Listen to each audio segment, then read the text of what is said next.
Muito bem, pessoal. Iniciei a gravação aqui da nossa aula, para a gente não atrasar muito também o nosso horário, né? Respeita quem está aqui presente. Vamos começando então a nossa aula de hoje. Uma boa noite para quem está aqui na nossa aula ao vivo de forma remota. Boa noite também, bom dia, boa tarde para quem está assistindo essa aula posteriormente. Para quem não me conhece, para quem está chegando agora, eu sou a professora Andresa. Eu sou formada em artes cênicas pela UEM, então minha formação primária é teatro. Sou professora de artes na rede privada pelo município de Maringá. E estou com vocês aqui nessa disciplina de licenciatura em artes também pela UniCV. E espero que juntos e juntas a gente consiga fazer um curso bem legal. Vou compartilhar aqui com vocês os slides da aula de hoje, só um minuto.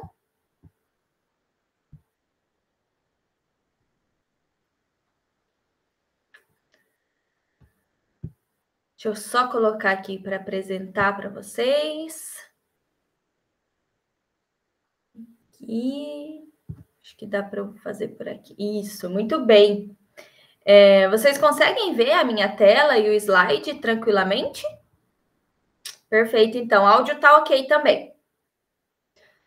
Perfeito, pessoal. Como a gente começou um pouquinho, começou a conversar, né, na aula passada, hoje a gente vai ver um pouquinho sobre a tragédia e a comédia grega e como os aspectos, muitas vezes sociais, políticos, econômicos, os aspectos de caráter também, de ética, de toda uma civilização, vamos dizer assim, aparecem nas peças de teatro lá na Grécia Antiga.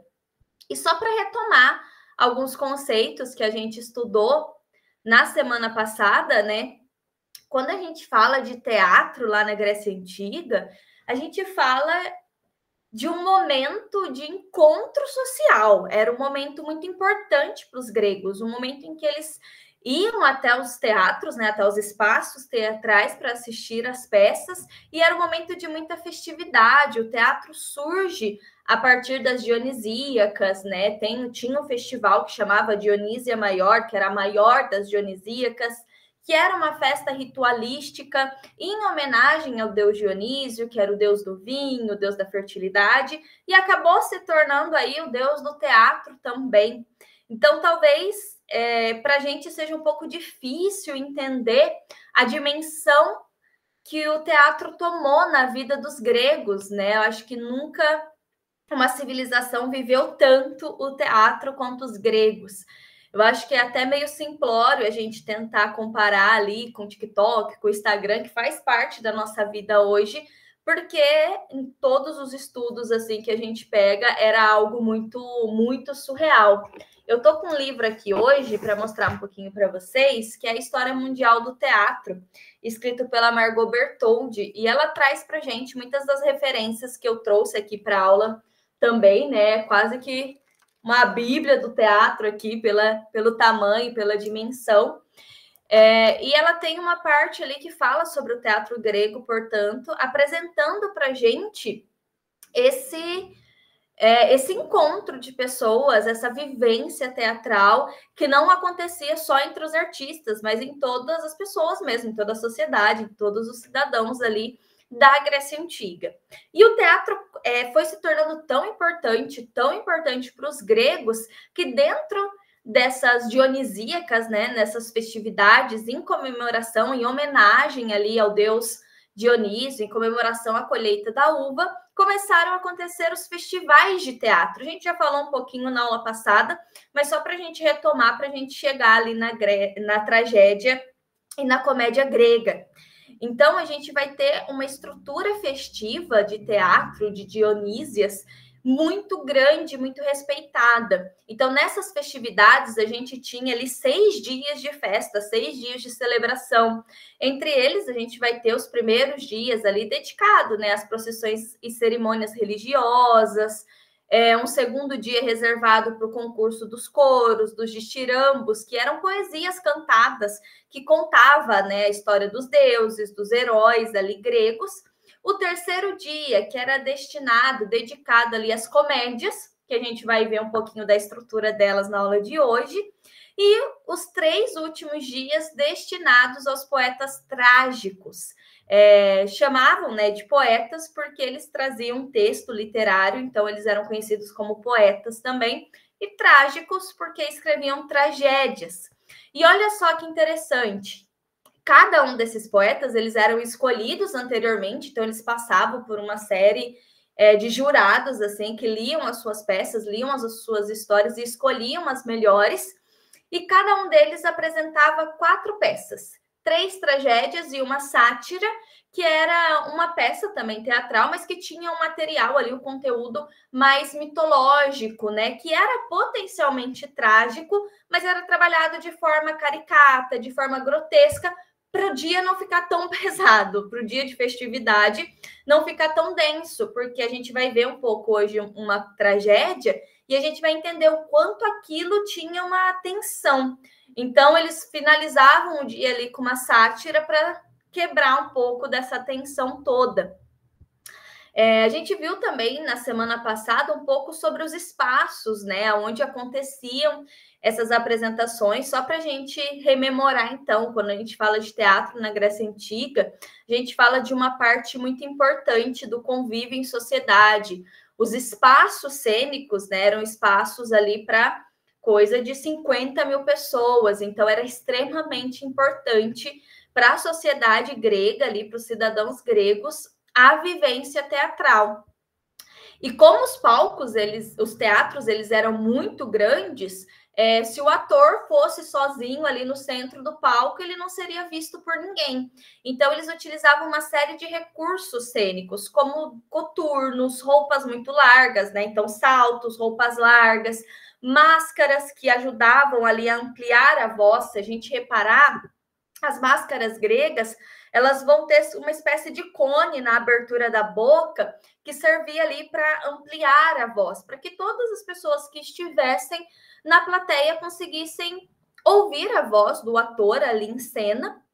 E a utilização da máscara também era um recurso visual, para que a gente conseguisse reconhecer aquele personagem, se era um senhor, se era um rei, se era mulher, né? A gente fala de um período em que nas peças oficiais eram os homens que faziam os papéis femininos, as mulheres não tinham direito ali de subir no palco. Então, todos esses recursos fazia que fosse possível aquelas 30 mil, 50 mil pessoas apreciarem as obras, né? Os seus, não perderem a mensagem, não perderem o texto, enfim. Agora sim, né, retomando esse pouquinho da aula passada, vamos entrar no universo novo, que é entender um pouquinho a tragédia e a comédia grega e entender por que elas eram tão famosas, né, na Grécia Antiga. Tem um estudioso, filósofo, escritor chamado Aristóteles, e ele escreveu um livro que chama Poética, lá por volta de 335 a.C., e talvez seja o trabalho mais antigo ali, né, escrito por Aristóteles, que traz para a gente, que chegou fragmentos para a gente até na contemporaneidade, e é uma compilação que vai discutir relações sobre os gêneros literários gregos. E entre eles entraria a tragédia, entraria a comédia, ele fala um pouco da poesia também, e ele ajuda a sistematizar o formato que uma boa tragédia, por exemplo, tem que ter, né, a partir do que o Aristóteles julga ideal. Então, muito do que a gente tem hoje como uma boa tragédia, esse formato, essa estética de uma boa tragédia, foi sistematizada por Aristóteles. Muito a partir de peças já existentes, que foram apresentadas, inclusive, nesses festivais de teatro. E nessa poética, né, nesse grande livro ali escrito por Aristóteles, a gente de cara vai perceber uma coisinha, que o Aristóteles, ele vangloriava muito a tragédia. Para ele, a tragédia era o gênero literário por excelência. Por quê? Porque a tragédia celebrava a virtude humana, elevava a grandeza do homem, a grandeza do ser humano e ajudava, contribuía na formação do cidadão, né, na formação da ética, na formação do caráter dos gregos através da catarse. A gente vai tentar entender um pouquinho o que esse riacho de catarse, mas falando de uma forma bem simples, seria uma expurgação que levam à reflexão. Então, primeiro, as pessoas sentiam vários sentimentos e, a partir disso, eles conseguiriam refletir sobre aquilo que eles tinham sentido, né? Então, a gente acaba dizendo, resumidamente, que a catarse é uma expurgação de sentimentos de terror e piedade, que são sentimentos muito fortes por um ser humano. Quando a gente for ver um pouquinho da peça Édipo Rei, a gente volta nesse conceito da catarse, que eu acho que vai ficar mais quase visual, assim, a gente compreender o que era essa catarse e como era possível, numa mesma peça, sentir terror, sentir piedade, né? E o Aristóteles também acreditava que uma boa tragédia levava o ser humano ali, levava o homem à reflexão do seu destino.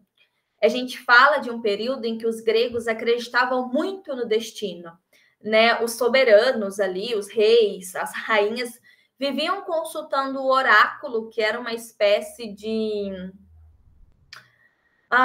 um templo que eles visitavam para saber um pouco do seu destino, e ali o oráculo revelava passagem dos destinos, assim. Então, eles acreditavam muito que o destino era inexorável, né? Era imutável, era inquestionável. E o Aristóteles também colocava ali que uma boa tragédia precisava seguir a regra das 3 unidades, tempo, ação e lugar.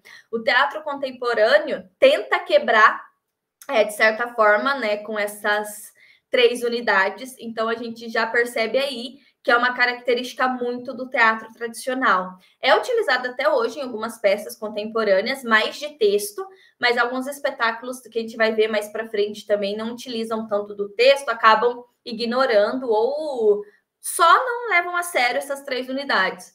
Mas o Aristóteles acreditava que se a peça ela passasse, por exemplo, num tempo curto, ou tivesse poucos saltos temporais, lógico, pode mostrar um pouco do passado e pular para o futuro, mas que não fosse muito picado, sabe? Vai para o futuro, volta para o passado, vai para o futuro, volta para o passado, era melhor de se compreender. A ação também, ela devia seguir uma cronologia. E o lugar também, quanto menos saltos a gente tivesse de um lugar para o outro, mais seria potente essa catarse, mais seria potente essa expurgação de sentimentos ali através da catarse. Deixa eu passar aqui também, né? E pegando do outro lado, a gente vai ter a comédia. Então, de um lado, a gente tem a tragédia, que era o sublime, a soberania dos sentimentos, né? O sublime ali, aquele que mostrava os homens melhores, que mostrava aos cidadãos como eles deveriam se portar frente a uma situação difícil. Então, a tragédia trabalhava com sentimentos mais sublimes, embora acontecesse essa catarse, essa expurgação de sentimentos, de terror, de piedade, era tudo para elevar a alma do ser humano, né? Para elevar as pessoas, tornar os cidadãos melhores, torná-los pessoas mais boas. E na contramão disso, do outro lado, a gente tem a comédia antiga, que teve um certo desprezo ali por Aristóteles, né? O Aristóteles dava um certo descrédito nas palavras do próprio. O Aristóteles dizia que a tragédia elevava o ser humano, mostrava o ser humano como ele deveria ser, e a comédia rebaixava. A comédia mostrava o ser humano como ele era. E todo esse descrédito que a comédia sofreu fez com que ela perdurasse por muitos anos. Porque, embora ela tivesse esse descrédito dos intelectuais, vamos dizer assim, a comédia ela era muito mais direta com o público, né? Ela falava na linguagem coloquial, ela falava na linguagem que o público sabia ouvir, falava na linguagem que o público falava também no seu dia a dia, mostrava o ridículo das pessoas, o ridículo que tem na vida, o ridículo também desse destino inexorável, imutável.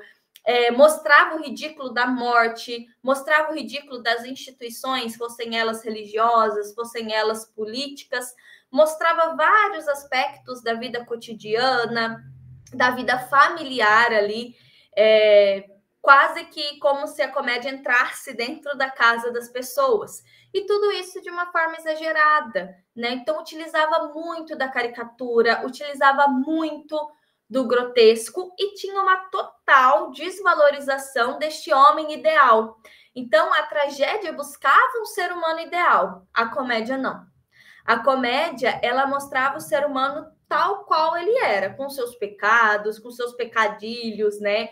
Que são os pecados menores, assim, que todo mundo comete, que todo mundo faz, até mesmo para julgar toda a hipocrisia de uma sociedade. E o que isso fazia? Fazia com que a comédia ela fosse muito perigosa, principalmente para aquelas pessoas que eram consideradas, né, os donos do poder. Então, geralmente, os governantes, eles não gostam da tragédia. Os intelectuais não gostam da tragédia, porque a tragédia...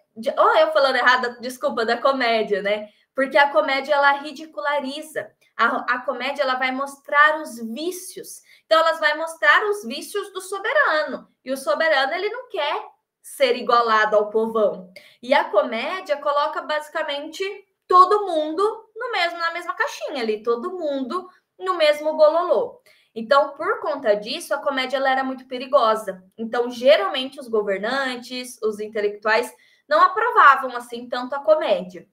Mas o público, sim. O público se deleitava com as comédias, ria muito com as comédias.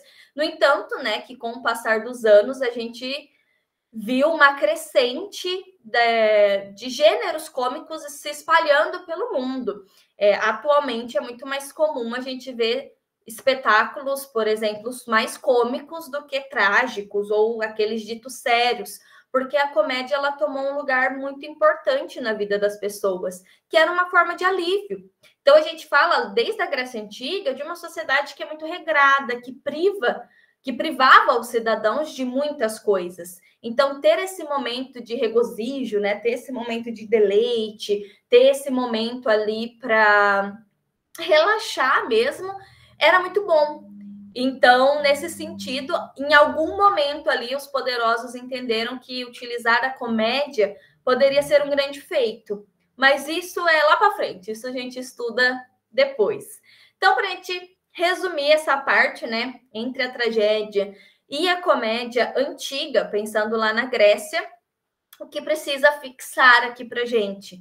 Que a tragédia ela se aproximava ali de uma suposta essência humana, ela buscava esse homem ideal, esse homem quase perfeito, que deveria seguir os passos dos deuses, por exemplo, quase que buscar a ser um deus.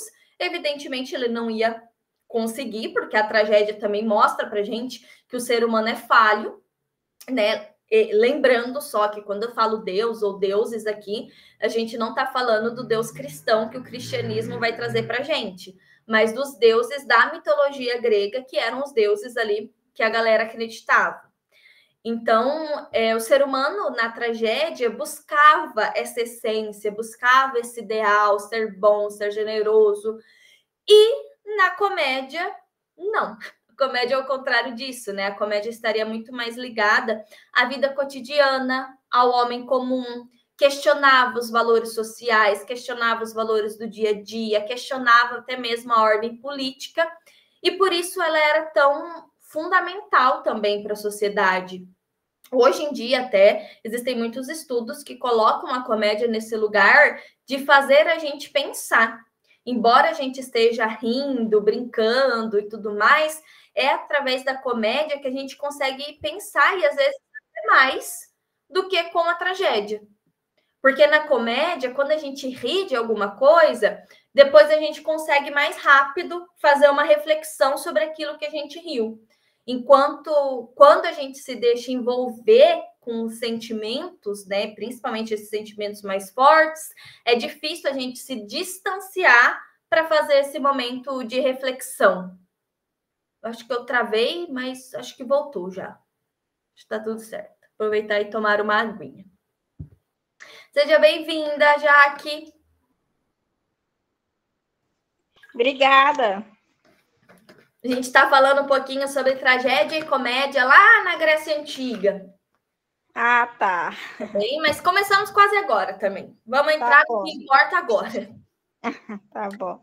E pegando, né, o Aristóteles ali no seu livro, a Poética, que ele deixou para a gente um formato, chegou-se até para a gente a estrutura da tragédia antiga, ou pelo menos aquilo que o Aristóteles acreditava que era uma boa estrutura, que era a estrutura ideal para uma tragédia ter, né, para um texto literário ter. E é muito importante, né, a gente fazer uma pequena pausa aqui, respirar e entender que neste momento a gente está falando do texto literário, né? Na hora da interpretação, pode diferenciar um pouquinho, não tanto, porque segue-se a partir do texto literário, mas nesse momento a gente está falando do texto, porque muitas peças da Grécia Antiga, né? Na verdade, todas elas as que chegaram para a gente, chegou em forma de texto, não em forma de vídeo, até porque não tinha, ou de apresentações. Então, o texto é muito estudado. Então, para o Aristóteles, a estrutura da tragédia tinha que ter ali um prólogo, o párodo, os episódios e o êxodo. O que são esses palavrões todos, né? Essas palavras diferentes? O prólogo seria uma espécie de cena introdutória, uma pequena cena, uma cena curta, que expor ali o que iria acontecer na peça de uma forma mais simples. Então, é como se fosse o momento em que o autor vai informar o público sobre quem são os personagens, sobre a situação dramática. É um breve resumo da obra, né? Acho que já para ir introduzindo o público naquilo que eles vão assistir. O párodo vai ser a primeira entrada ali, a primeira apresentação do coro. E geralmente o coro ele era composto por algum grupo social, ele era representado por algum grupo social e era uma espécie de comentarista. E o coro ele vai ser o coração da tragédia antiga. Por quê? Porque o coro, basicamente, ele vai ilustrar a opinião pública. A opinião que o autor queria passar com aquela peça, a opinião que o autor gostaria que o público tivesse no final daquela peça. Então, basicamente, o coro seria um guia para o que deveria ser ali a reação da plateia. Então, para a plateia não ficar muito perdida, né? Porque a tragédia antiga também era uma forma de educar os gregos. Então, para a plateia não ficar muito perdida, tipo, eu sou a favor ou eu sou contra isso? Geralmente, o coro ali, ele ia dando uma indicada no que a plateia precisava, como a plateia, né, precisava reagir. E daí a gente vai ter os episódios, que é a história de fato acontecendo, né, o seu começo, meio e fim. Então, primeiro episódio, segundo episódio, terceiro episódio, e acabava ali no êxodo, que era o fim dos episódios, quando entrava o coro novamente para uma ode final, né, que é como se fosse uma grande celebração, uma grande festa, que era o momento que o coro saía também. Então, geralmente, nesse êxodo, na comédia, a gente vai ter muita dança, muita música, vai ser mais alegre, mas ainda assim, na tragédia, a gente vai ter essa ode, que é um canto final ali, é a última interferência ali do coro na tragédia para a gente finalizar. Então, geralmente, as tragédias finalizavam também com uma fala do coro, que deixava ali uma mensagem para o público, né? Para eles ficarem espertos, que o que eles viram ali era uma interpretação, era uma ação, mas que na vida real podia ter algo parecido. Então, era quase que uma mensagem que o coro deixava para o público. E uma das personagens principais da tragédia antiga, que o Aristóteles vai trazer para a gente, é o famoso herói trágico. O herói trágico é basicamente o personagem principal das tragédias, né? O que hoje a gente conhece ali como protagonista, é o primeiro personagem principal. Às vezes numa peça tem vários personagens principais, mas o protagonista seria esse primeiro personagem principal, que na tragédia ele é chamado de herói trágico. E por que ele leva esse nome de herói, né, dentro de uma tragédia? Porque geralmente os heróis trágicos, eles vão ser representados ali na figura de um cidadão bom, benevolente, portanto, de um personagem que representa uma certa tolerância e resistência, resiliência frente aos conflitos humanos. Então, não é aquele personagem que no primeiro conflito vai sair explodindo, vai sair estressado, vai sair quebrando tudo. Geralmente, ele apresenta ali uma certa racionalidade para lidar com os conflitos humanos. É muito importante que esse personagem seja verossímil. O que é verossimilhança, né? O que é verossímil? Aquilo que se parece com o real. Então, quanto mais o público conseguir se identificar naquele personagem, melhor. Então, quanto mais próximos aos seres humanos comum, né, ao povo, for aquele herói trágico, mais identificação acontece e maior vai ser a catarse ali no ápice da peça. Dentro das tragédias gregas, a gente vai ter 3 grandes autores, ou como Aristóteles chamava, poetas trágicos, que vão ser eles, Ésquilo, Eurípides e Sófocles. Na poética do Aristóteles, ele traz para a gente muito o exemplo de uma peça que chama Édipo Rei, que é uma peça ali, né, do dramaturgo Sófocles. E durante muito tempo, até os dias de hoje, inclusive, é considerada a maior das maiores de todas as tragédias de todos os tempos. Eu trouxe um trechinho lá para o final da aula da peça Édipo Rei, para a gente ver um pouquinho da linguagem, como era a escrita, mas eu gostaria nesse momento de fazer um resumo da peça para vocês, para ver se a gente consegue chegar nesse entendimento do que de acho é essa catarse. Porque se a gente entende a catarse, se a gente entende o herói trágico e a importância do coro nas tragédias gregas, a gente consegue entender a tragédia ali quase que na sua plenitude. E Vilmarez, né, ela é uma estudiosa, assim, e ela fez um livro falando um pouco sobre essa comparação, muitas vezes, entre a tragédia e entre a comédia, e ela vai trazer para a gente, né, nas palavras dela ali, dizendo que nas tragédias gregas, principalmente ali em Édipo Rei, transparece uma extrema preocupação de cidadão quanto ao destino da polis. Então, o herói trágico, na figura de Édipo Rei, ele vai ser sempre um cidadão preocupado com a sua cidade, preocupado com as pessoas à sua volta, e isso pode ser mostrado através de um cidadão comum, através de um cidadão mais politizado, através de um cidadão mais intelectual, ou através de um cidadão mais comum também. E, né, a Margot Bertoldi, que é deste livro aqui que eu mostrei para vocês, ela vai dizer, né, falando especificamente de Sófocles, para este dramaturgo grego, os deuses submetem o rebelde ao sofrimento sem saída. Amontoam sobre ele tamanha carga que apenas no tormento consegue ele preservar a sua dignidade. Olha que interessante. Lembra que o Aristóteles, né, coloca que o herói trágico é aquele que tem uma certa resiliência para lidar com os conflitos? Então, ela traz para a gente, né, que apenas no tormento consegue ele preservar a sua dignidade. O homem tem consciência dessa ameaça, que pode ser uma ameaça de forças maiores, como um destino. Mas por suas ações, força os deuses a ir até os extremos. Para o homem de Sófocles, né, para os heróis, para os personagens de Sófocles, o sofrimento é a dura, mas enobrecedora escolha do conhece-te a ti mesmo. Eu vou resumir para vocês um pouquinho do que seria a peça Édipo Rei, que eu acho que essas falas todas elas vão ficando mais coerente para a gente entender. Então, a peça Édipo Rei, ali do Sófocles, né, escrita por volta de 427 a.C., começa na cidade de Tebas, contando para a gente que o rei Laio e a sua esposa Jocasta estão esperando um filho. E como era de costumes, principalmente dos nobres, vamos dizer assim, eles visitam um oráculo, né, que era dali que eles iam tirar indicativos de como era o futuro, de como seria o destino, e saber tomar as melhores decisões, principalmente ali os reis, as rainhas e tudo mais.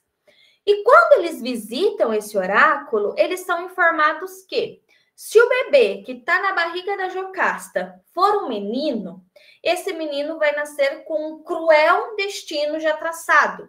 Ele está condenado a matar o próprio pai, portanto, matar Laio, e a se casar, né? E a desposar-se da própria mãe, a casar ali com Jocasta. Eles voltam para sua casa decididos. Se for um menino, eles vão mandar dar o fim. E isso acontece de certa forma. Jocasta pare a criança, eles veem que é um menino, o rei Laio chama um servo para dar fim na criança, longe dali. O servo pega essa criança, leva para a estrada, não consegue dar um fim, não consegue matar, fica com muito remorso e pendura essa criança com os pezinhos amarrados assim numa árvore e vai embora, deixando a criança Deus dará, deixando a sorte. Como era uma estrada ali que unia outras cidades, né? Passou por ali uma espécie de pastor, vamos dizer assim, né, de ovelha, viu a criança amarrada e decidiu levar para o reino vizinho, que era na cidade de Corinto. Levar aquela criança para o rei Pólibo e para sua esposa Mérope, que não podiam ter filhos. E assim ele fez. Chegando no reino vizinho, o rei Pólibo, a sua esposa, recebem aquela criança de braços abertos, muito felizes, afinal agora eles teriam um filho, e dão um nome para o bebê de Édipo, né, que significaria ali pés inchados, pés amarrados, pés inchados. A vida segue, Édipo cresce, se torna um valente, não necessariamente soldado, assim, de ir para a guerra, mas se torna um cidadão grego ali, forte, que defende o seu povo. E quando ele faz os seus 18 anos, ele vai visitar o oráculo, porque era meio de costume.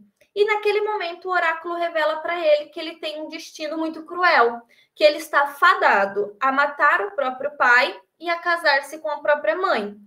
Édipo, nesse momento aterrorizado, acreditando ser filho biológico, né, de Pólibo e Mérope, ele foge da cidade de Corinto porque ele não quer, ele tem um carinho pelos seus pais, ele não quer que o destino se concretize.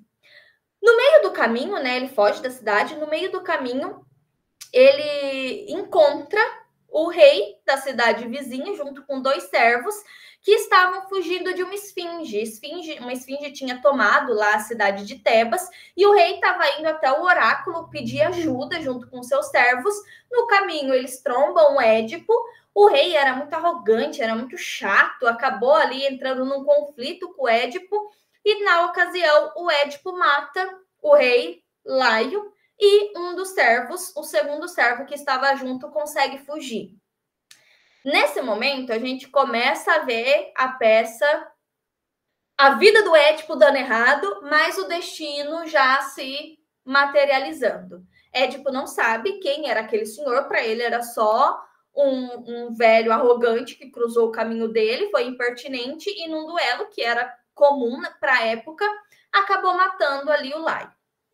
E segue caminho, chegando até a cidade de Tebas. Quando ele chega na cidade de Tebas, ele percebe que a cidade está sendo tomada por uma esfinge, que é uma espécie de ser alado, assim, que tem o corpo de águia. E a esfinge, ela sempre tem uma charada. Para quem ela fazia charada, se a pessoa errasse, ela engolia, ela comia a pessoa, e quem acertasse, se alguém acertasse a charada, ela ia pular da montanha ali, se matar e deixar a cidade em paz. A tal da esfinge, a tal da charada, era algo como: qual animal que de manhã caminha com 4 patas, à tarde com 2 e à noite com 3? E depois de muito pensar, o Édipo responde: o ser humano, o homem, que de manhã, né, quando é bebê, engatinha, à tarde, na sua vida adulta, anda, e na velhice, ou seja, à noite, caminha ali com a ajuda de uma bengala. Nesse momento, ele desvenda a esfinge, desvenda essa charada, a esfinge pula lá da montanha, e ele é coroado o rei de Tebas. Nesse momento, a cidade já sabia que o rei Laio tinha sido assassinado por um desconhecido e apresenta ali a viúva Jocasta ao novo rei, que foi o cara que salvou a cidade de Tebas, portanto, Édipo. E Édipo e Jocasta se casam e se tornam o rei e a rainha de Tebas. Passa-se alguns anos, a cidade de Tebas vai ser tomada por uma forte peste e, tentando resolver o problema, o Édipo vai até o oráculo novamente, pergunta o que está acontecendo, como acabar com aquela peste, e o oráculo informa que a peste só vai acabar quando o verdadeiro assassino do rei Laio foi descoberto. E o Édipo fica possesso. Então, vamos descobrir quem pegou, quem matou, vamos acabar com esse cara já era.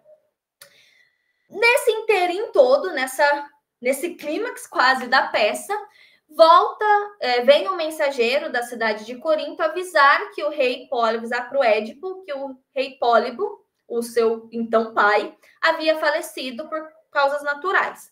E o Édipo fica, mas como assim? Eu fugi de lá para não matar ele? Ele teria que ser morto pelas minhas mãos. Então, o destino não vai se concretizar? Como assim? E naquele momento ele descobre que, na verdade, né, o rei Pólibo e a Mérope não eram seus pais biológicos, que o rei e a rainha não podiam ter filhos, e daí ele começa a ficar meio suspeito. Vem aquele servo do rei Laio que fugiu no momento da briga ali, que eles se encontraram na estrada, volta e acaba... Antes disso, né, desculpa, a Jocasta manda chamar aquele servo que tinha levado o bebê para dar um fim e tudo mais, e o servo revela que ele de fato não conseguiu dar um fim, que deixou a criança viva no meio da estrada. Aí sim veio o servo que fugiu da luta ali, o Laio revela que foi o Édipo quem tinha matado o Laio e que o Édipo era aquela criança deixada lá, enfim. Acontece um bololô e Édipo descobre que, na verdade, ele havia, sim, cumprido ali o seu destino, que era inquestionável, que era imutável. Na ocasião, Édipo acaba furando seus olhos, em algumas versões a Jocasta se mata também, e a gente tem esse momento em que a peça o destino se materializa dentro da tragédia. E como que acontece, como que poderia acontecer a catarse, que é essa expurgação de sentimento, nessa história toda? Principalmente no momento ali que o Édipo mata o Laios, que a plateia sabe que é seu pai. Quando o Édipo casa com a própria mãe, ele desposa a própria mãe e tudo mais. Nesse momento, a plateia ela é tomada por um sentimento muito forte, quase que de não faz isso, é a sua mãe, quase querendo avisar para o Édipo. E daí vem essa expurgação de sentimento entre terror e piedade, né? A piedade, ela vem no sentido de entender o lado do Édipo. O Édipo não sabia que ele estava matando o próprio pai, o Édipo não sabia que ele estava casando com a própria mãe. Até então, o Édipo tinha suas falhas, mas ele era uma pessoa boa. Ele lutou por uma cidade que ele nem conhecia, né? Ele se torna rei ali da cidade quase que por mérito. Então, ele era uma pessoa boa, ele era uma pessoa honesta, era aparentemente ali, né, um cidadão comum. E ao mesmo tempo vem o sentimento de terror, que é o sentimento de medo do destino, de não importa o que a gente faça, o destino ele é imutável, ele é inquestionável, ele é inexorável. Então, esse sentimento dúbio na plateia de terror, de piedade, era tão forte que era chamado de catarse, né? Que era uma explosão ali, uma expurgação de sentimentos.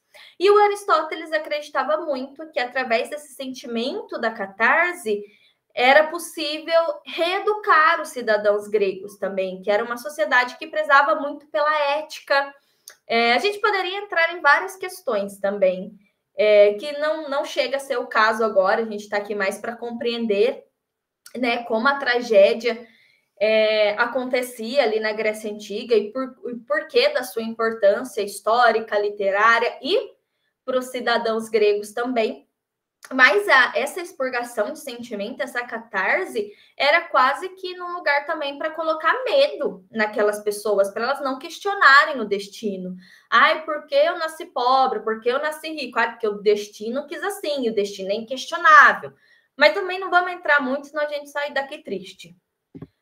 Mas chega de tragédia por enquanto, né? Já a gente volta com um trechinho bem curtinho de Édipo, só para a gente entender o linguajar, porque eu quero muito apresentar para vocês também a estrutura da comédia. E olha só que interessante. Durante muito tempo, a comédia ela foi vista como inferior. Não só inferior no sentimento, né? Enquanto a tragédia tinha sentimentos nobres, a comédia tinha sentimentos ridículos. Na estrutura também ela foi muito rebaixada, quase que como se que o escritor que escreve comédia fosse um escritor inferior àquele que escreve tragédias. E, na verdade, não era bem assim. Chegou-se para a gente uma estrutura da comédia antiga que, em alguns casos, é até mais detalhada do que as tragédias. Então, a gente percebe, né, que toda essa inferiorização da comédia era muito pelo seu conteúdo mesmo, não era muito por falar coisas que as autoridades, os políticos, muitas vezes, não queriam que falasse em público. Mas falando sobre a estrutura da comédia, ela vai ter aqui o seu prólogo também, assim como a tragédia, que é aquela apresentação resumida dos personagens, da ação dramática.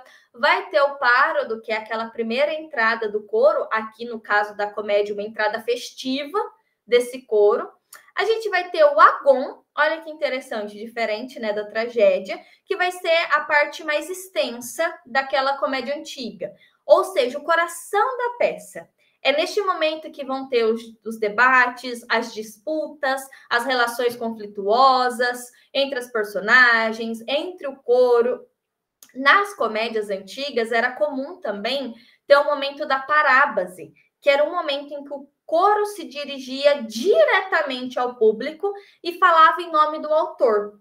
A gente vai ver que existia um autor da comédia antiga, considerado o pai da comédia antiga, que era o Aristófanes.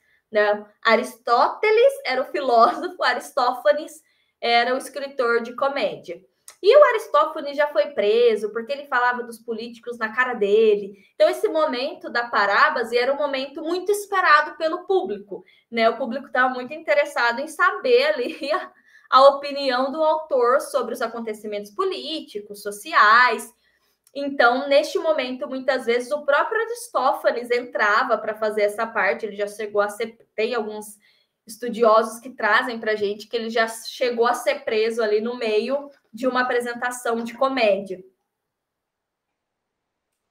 Aí finalizava com os episódios, né, que depois que toda a ideia, toda a ação já foi colocada em prática, era a hora da finalização da história, e o êxodo, que é as danças, as músicas, aquela finalização do coro, que na comédia era muito festiva, muito alegre, muito para cima.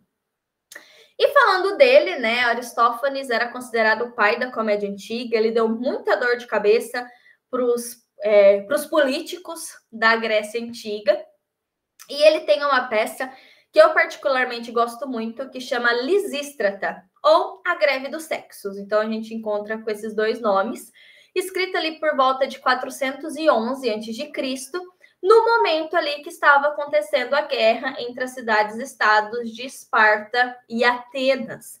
Quem não conhece o fundo histórico, né, a Guerra do Peloponeso e tudo mais, talvez não compreenda a fundo o que essa comédia queira dizer. Talvez a comédia vai perder a força e a sua vitalidade.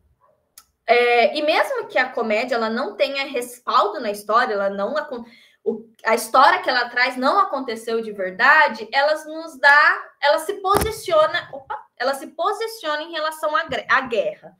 Como? Vamos entender. Nessa peça escrita por Aristófanes, as mulheres, tanto de Esparta quanto de Atenas, elas resolvem que está na hora de dar um fim a essa guerra, que essa guerra já está se tornando ridícula. E elas resolvem fazer uma greve de sexo, literalmente. Então, as esposas tomam a Acrópole, que era um lugar lá na Grécia em que se guardava também as armas, era um lugar religioso, um lugar de estudo também, onde se tomavam muitas decisões das cidades, né, das polis, mas também era um lugar em que se guardava o armamento, assim, quase que militar. E elas tomam a Acrópole e elas revelam para os maridos: a gente tem greve de sexo agora, a gente vai ficar aqui, a gente não vai mais voltar para casa, a gente não vai ser a esposa de vocês que vai estar em casa esperando, até não pôr fim nessa guerra, porque essa guerra é ridícula. Então, assim, mesmo que isso não tenha acontecido de verdade, que não tenha respaldo histórico nenhum, é uma forma do autor, né, do Aristófanes, se posicionar em relação à guerra. De dizer, essa guerra é ridícula, essa guerra precisa acabar agora. Evidentemente, a gente está falando de um período Grécia Antiga, as mulheres não subiam no palco, então as personagens femininas eram todas feitas por homem. É uma peça em que as protagonistas são as mulheres, mas o autor é um homem. Então, sim, tem muitas falas machistas, tem muitas falas complexas nessa peça, mas a gente precisa, para entendê-la, principalmente, né, fazer esse recorte. Né? A gente está em 411 antes de Cristo, numa sociedade que sim, era machista, né? A gente comentou na semana passada um pouquinho sobre as influências gregas, e uma grande influência grega foi a democracia. A Grécia é o berço da democracia, mas mesmo na democracia, as mulheres não participavam, as pessoas escravizadas, os velhos, os estrangeiros, as crianças. Então tinha ali muitos complexos, muitas discussões que hoje em dia a gente talvez esteja mais avançados, né? Uma outra peça do Aristófanes, só para citar como exemplo, assim, bem rapidinho para vocês, vai ser a peça As Rãs. E nessa peça As Rãs, o Aristófanes ele vai personificar Dionísio. Então, ele vai colocar o Dionísio quase... Ele vai fazer com que o Dionísio venha para a Terra, e a partir da Terra ele vá até o Hades, ali, que era onde iam as pessoas mortas, juntos com o seu servo, para resgatar os poetas da tragédia, né? No contexto social ali havia morrido Ésquilo, Eurípides e Sófocles. Então o Dionísio ele desce até o Hades junto com o seu servo para resgatar, para decidir quem era o melhor poeta e quem ele iria trazer para a vida novamente. Só que neste contexto, o Dionísio ele vai passar pela terra e ele vai passar por vícios terrenos. Então o Dionísio, que era um deus, ele vai ser colocado na peça como um devasso, como um cara que só quer beber, só quer transar, perdão aí pelas palavras, só quer dançar, né? Tem até uma fala ali, que é uma intervenção, né? Dionísio, sem poder conter-se, entra na dança.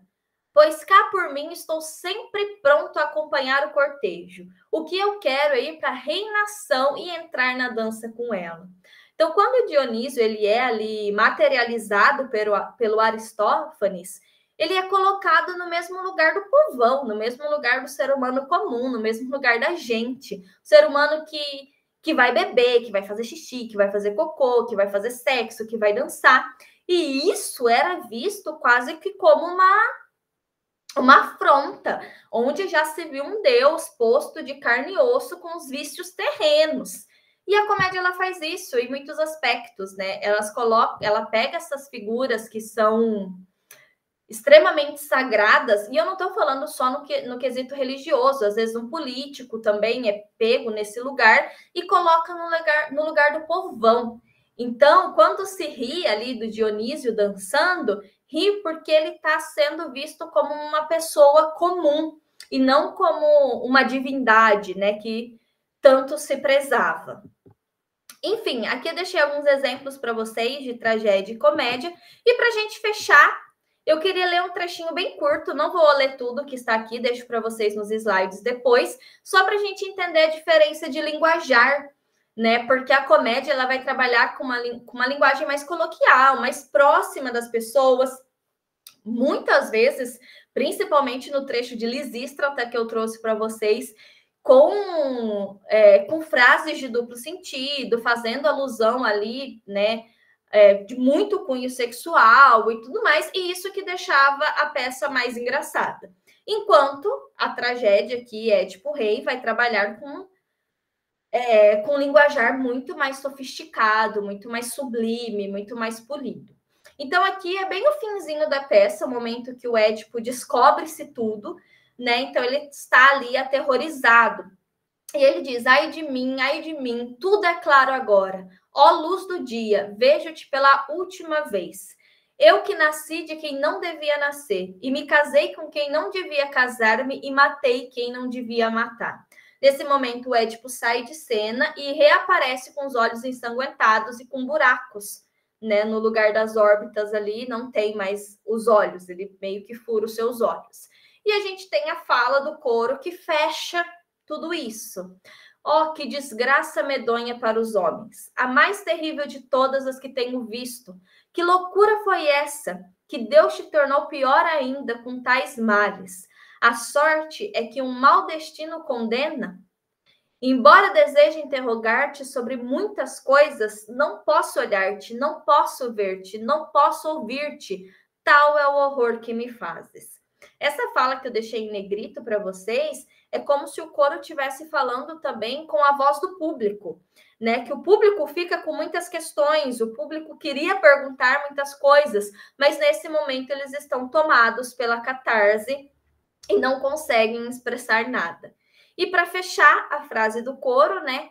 Vede vós, ó habitantes de Tebas, minha pátria, que tempestades de terríveis desgraças derrubou Édipo, que adivinhou o enigma celebre, aquele lá, enigma lá da Esfinge. O homem poderosíssimo que nunca invejou os cidadãos. Olha só, o Édipo era um homem bom. Nem tinha receio da sorte. Enquanto se espera o dia último, ninguém deve dizer que um mortal foi feliz, antes que ele tenha, sem sofrimento, atingido o termo da existência. Mais uma vez, deixando claro que o destino ele é imutável, é o destino que manda tudo, e a gente não sabe de nada da nossa vida, não somos nós que traçamos o nosso destino, né? O destino ele já está traçado desde o momento que a gente nasce. E aqui eu tenho esse trechinho, eu vou falar o outro. Esse aqui eu gosto mais. Esse trechinho da Lisístrata, que era uma peça, né, ali a Guerra dos Sexos e tudo mais, feita primordialmente por homens, as mulheres não subiam no palco, eles usavam máscara. É uma peça que tem muita alusão sexual, tem muitas falas de duplo sentido, e nesse momento chave aqui a gente vai ter o coro dos velhos, que é um grupinho de velhos que andam juntos e falam juntos, e o coro das mulheres. Os velhos, eles vêm com tochas, com fogo na mão, assim, para colocar fogo na Acrópole, mas esse fogo também é um duplo sentido para o fogo sexual. Então, os velhos vêm com esse fogo na mão e as mulheres jogam baldes de água fria neles, apagando esse fogo dos velhos. E a gente tem várias frases aqui de duplo sentido, né? Por exemplo, meu fogo, graças a Deus, está bem vivo. Vamos baixar nossas toras aqui mesmo? Alguns estudiosos dizem para a gente que nesse momento da encenação, os personagens entravam com alguma coisa dentro da calça, né, para fingir ali uma ereção. Não é uma pornografia, não é para o público ficar excitado, coisas assim, é para ser extremamente ridículo mesmo. Então, eles colocavam alguma coisa na calça para dar essa impressão, né? Aí ele fala, né, vamos baixar nossas toras aqui mesmo? Depois mergulharemos umas tochas nas panelas cheias de fogo e iremos até a porta da cidadela. Se as mulheres não atenderem ao nosso ultimato para abrir as portas, essa reticências que tem aqui, essa pequena pausa, também é muito, muito de duplo sentido. Eles estavam quase querendo dizer, né? Se as mulheres não acabarem com essa besteira e voltarem para casa, serem nossas companheiras e esposas, poremos fogo nela. Então, esse respiro, essa pausa também é uma forma de trazer ali para a gente o duplo sentido da comédia antiga. Finalizando ali o finalzinho, que alívio. Essa tora já está esfolando o meu pescoço, né? Estavam carregando. Agora vou soprar melhor as brasas da panela para pôr fogo na minha tocha. Soberana vitória. Se ficares conosco e nos permitires reprimir a audácia das mulheres na Acrópole, erigiremos, né, ergueremos um troféu em tua honra. Vamos mandar brasa nelas. E daí, nesse momento, os homens ali com as toras, né, as tochas acesas na mão, de um lado, do outro, entre as mulheres, trazendo vasos cheios de água, jogando nesses homens e apagando o fogo desses homens. Evidentemente, é uma peça, como eu já comentei, que não tem respaldo histórico, mas é uma forma do artista se posicionar através de uma brincadeira e dizer o quanto a guerra era ridícula, né? Não só a atitude dos velhos, das mulheres aqui, esses duplos sentidos todos. Quando a gente ri desse duplo sentido, na verdade, a gente está rindo, ou pelo menos era o que Aristófanes queria, que a gente risse do ridículo que é a guerra. Ufa! Pois bem, pessoal, muito obrigada. Deixei aqui para vocês referências também da onde eu tirei, né, o conteúdo para a nossa aula de hoje. Vou deixar os slides para vocês também, vou pedir para ficar aqui com vocês os slides. E é isso. Muito obrigada pela aula de hoje e até a próxima. Alguém tem alguma dúvida? Pode falar, fique à vontade. Levantei a mão sem querer, tá tudo em paz. Opa, boa noite então, tá? Muito obrigada pela aula de hoje, bom descanso. Eu acho que a presença ela já fica computada quando vocês entram, beleza? Não precisa responder nenhuma chamada, não. Já fica computada aqui. Se precisar de presença, daí na próxima aula eu trago para vocês de outra forma. Mas até o que me informaram agora, é tudo automático quando vocês entram aqui. Beleza, pessoal? Finalizando aqui a gravação. Muito obrigada para você que assistiu posteriormente a aula também. Até a próxima!